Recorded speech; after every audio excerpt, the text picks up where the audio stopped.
I got bullied. It wasn't a big deal. It was a one-day thing. My father saw that I was upset and he's like, tomorrow you're going to go into school and you're going to challenge the bully to a fist fight. I'm like, that. Did you? Well, yeah. I'm like, he's got kids my size. Like this, he's a year older than me. Facial hair. I was in 7th grade, 90 pounds, soaking wet. I was scared stiff, but I did. I went in and I was like, look, I heard you want to beat me up. So let's do it now. And he was like, no, you're good. But so after that upset me more. But after that, I saw bullies everywhere and I wasn't going to let myself ever be bullied again. And I certainly wasn't going to let people I cared about be bullied. And when I got into healthcare, I saw people being bullied by the healthcare and the fitness system. The next trigger was I was working at Equinox as a personal trainer, and I had a client named Barry who had ALS. And he had some joint pain and he had some weakness, and I took him upstairs to the physical therapy suite and I would ask them, what do I do with Barry? And they would tell me like, oh, if it hurts him, don't do it. If he doesn't have the ability to do this because of range of motion, just work around it. I'm like, all right, maybe that's because he has ALS. I'll go do a bunch of research on that. Then I bring the next person in. Same thing. The next person. I'm like, there's no way that people just have to be relegated to doing less forever. There has to be a better way. So that was the big trigger to move it forward. Wow. In terms of pain, you had this aha moment for your clients that instead of actually getting them better, while some movement is valuable, you saw them starting to have probably mental limitations and subsequent physical limitations. Well, and what's interesting about that is I think everybody can relate to the idea of feeling limited in their ability to do something. Pain, physical pain, is a really, really easy thing to grasp as something that would limit you. What I've come to understand since I started working with people who were in physical pain in 2009 is pain is much more diverse than physical. You know, there's a large emotional component to it. And so now, you know, the way that I believe coaches, doctors, anyone who is helping somebody solve a real problem in their life needs to be cognizant of all of the different kinds of pains they're experiencing. That's beautiful. And I think that that's going to make the listener feel really heard, whether they're in pain or not, because I guarantee you they know someone that has been or is. You know, you mentioned that you've worked on training up physicians and physical therapists and trainers.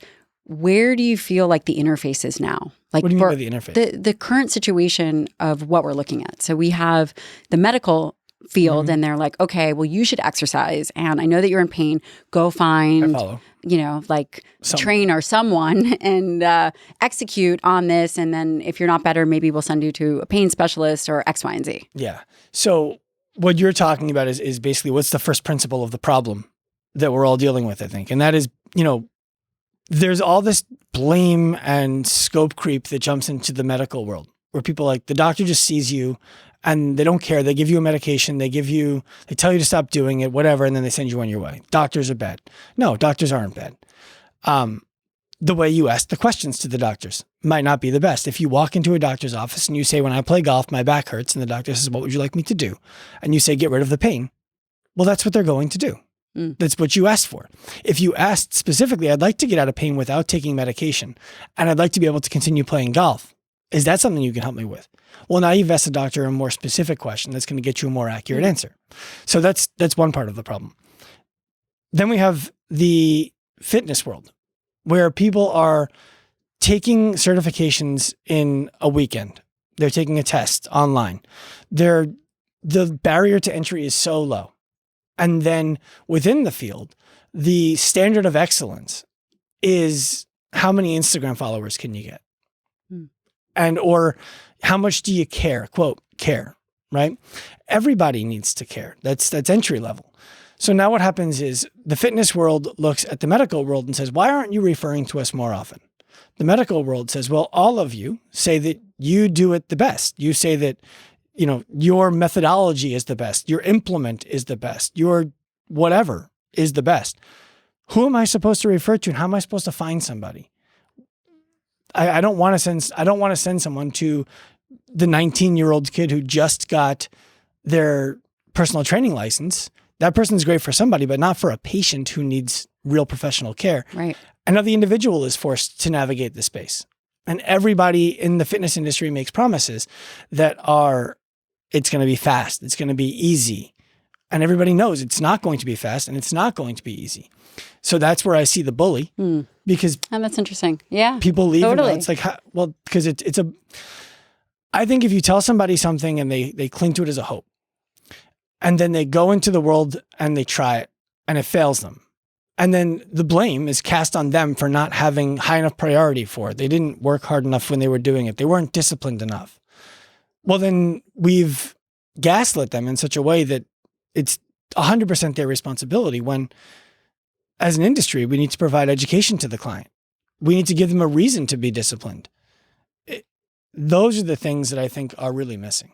And how do you foresee us interfacing that? I think that is that part of the work that you're doing now is being able to interface and improve that education and the standards so individuals aren't so confused. That's my life's work. So, I mean, I love that. Yeah, it's when in 2018 when I left clinical practice and got into this, it was me and one part-time employee. And now there are 32 full-time staff members at Active Life. We wrote an 800-page textbook for the fitness coach to take an education that will take them 13 months long. They're going to have to put about 15 to 20 hours of work in every week. It's like it's robust. Full-time work. It's robust, yeah. They're mentored because they need to be able to ask questions, all in service of helping the person who at the end of the day just wants a professional to meet them where they are. So and I believe when the medical industry sees what's in the education, who the mentors are, the results the clients are getting, when they get what we call a functional diagnosis report from a trainer for a client that they referred, right? You refer a patient to a trainer, the trainer does a full assessment, sends you a document back that looks like a medical report, but for training, that instills confidence. That's incredible. Thanks. How widespread is Active Life? If I'm being honest, probably too wide. Okay.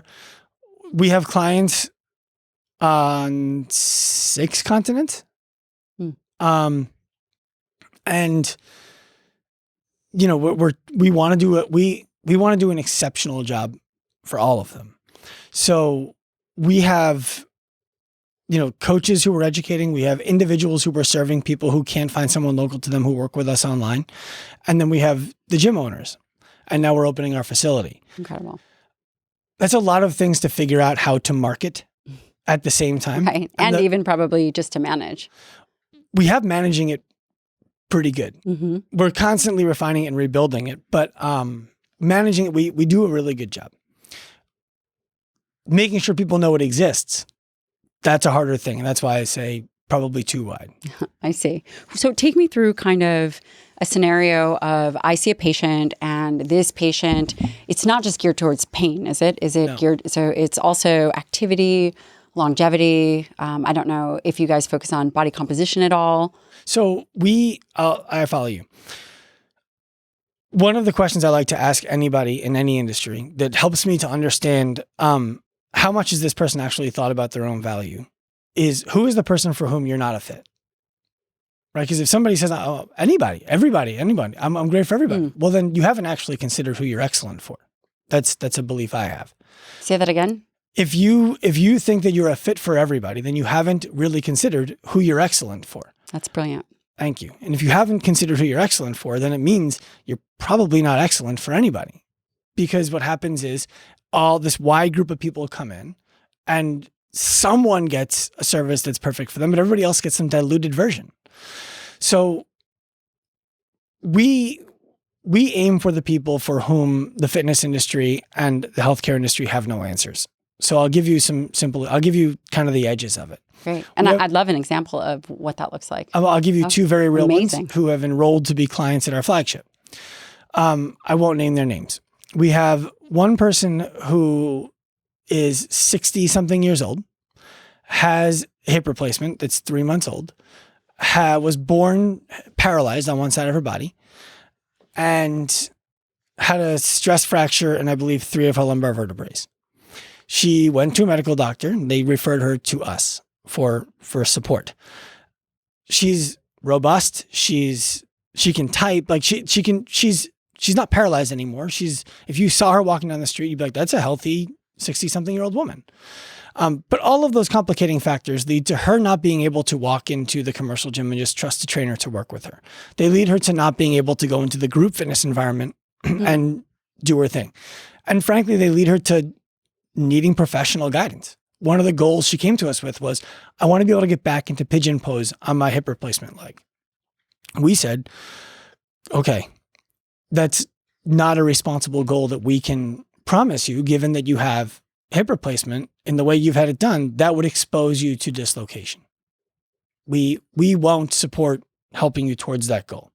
We will help support you in everything else that you rattled off. So we're honest with her.